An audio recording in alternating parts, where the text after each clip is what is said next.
TCS has released the quarterly results for October to December 2023 and they say the results are fantastic. Well, what do you do if you are asked to assess your own performance? Of course, you will rate very highly, right? And on top of that, if there are any kind of monetary benefits associated with that performance, there is no way we will go less than 10 on 10. The same thing happens with any company. In this video, we will analyze TCS results from employee perspective. What are some of the things that you and I can take away, ignoring the numbers? So let's get started with the first one, which is what are the areas where individuals can upskill? TCS CEO and COO both have mentioned that the overall revenues did not grow much, but still a lot of areas are upcoming and they can see that the revenues in those areas are going to continue the same or grow. And what are these areas? Of course, number one is generative AI, number two is cloud, and number three is cyber security.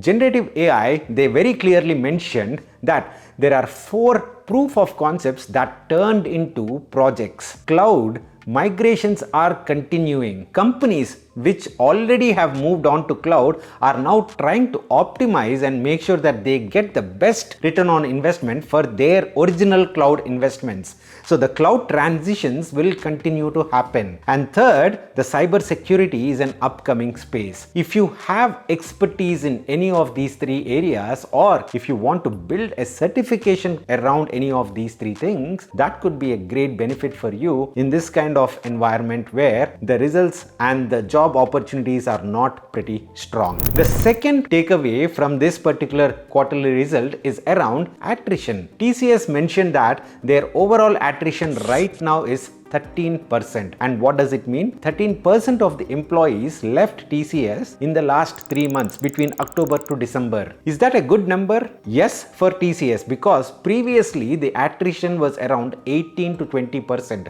If a lot more people leave the company, TCS has to backfill them, TCS has to train new employees, all these kind of things. Now, if people are not leaving, they do not have any such kind of cost. But what does it mean for individual employees? TCS is definitely not the best paymaster out there. So people are always looking for opportunities and there are not enough job opportunities in the market. That is the biggest takeaway. The other thing is the overall employee base itself has come down by 5 to 6,000 employees, which is 1% of the overall base. So they are not even recruiting or hiring a lot of people. The chief human resource officers was very muted with respect to, hey, would you hire more people? His answer was not very committed. Would you take people with this particular expertise or expertise A, B, C? His answer was again very muted. Just doesn't want to get into any kind of controversy. If you like these kind of analysis videos around the quarterly results, do let me know in the comments box, and also let me know which companies would you be interested for getting these kind of analysis where I'm not focusing on the numbers, rather I'll just try to take away the trends. Also, please do subscribe to the channel because only 25% of the viewers are subscribed to the channel and the remaining 75% are not subscribed. Please do subscribe to the channel. Now, the third point is with respect to the industries. Well, there are a few industries from where TCS revenues have gone down. Banking and financial services, the revenues from these industries have gone down for TCS. That is called as degrowth. However, there are a few industries where their revenues have increased. Life sciences, healthcare, manufacturing, utilities, energy, all these industries by themselves are growing. So TCS is also able to see that kind of growth within these industry.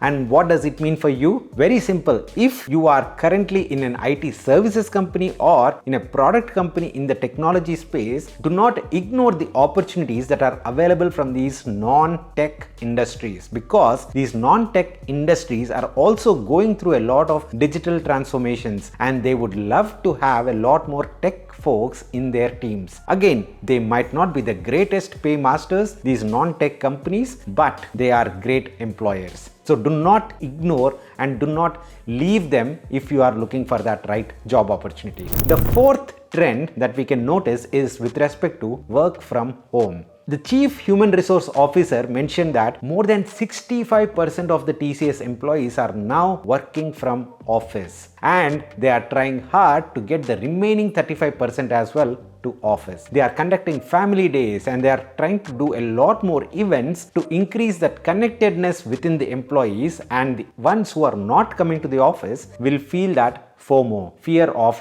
missing out. Now, there was another interesting point blank question to the Chief Human Resource Officer, that is TCS trying to push employees from one office to another office, asking them to relocate even if there are no projects? And the Chief Human Resource Officer remained muted. He did not want to comment on this particular question. That is, I would not like to comment on that. And what does that say about it? Probably there are not any projects in the new locations, but they might be looking to cut down on their employee base. Well, we don't really know the underlying reasons for this, but this is a very interesting question and we did not get any answers from the Chief Human Resource Officer himself. The takeaway from this point for you and me is pretty straightforward. Work from home might not be a reality for a longer time. We might all have to go back to office. And unfortunately, the leaders who are taking these decisions, they believe that they have spent their entire careers being mobile, being ready to relocate whenever they want to or whenever they have to. And now they believe it's the time for the younger generations to do the same, be mobile and get into good projects. But unfortunately or fortunately, the younger generations are not necessarily optimizing for better projects. They might be optimizing for better health, better mental health, prioritizing time with family and a lot of other things. So that is the clash that is currently happening with companies like TCS and the younger generation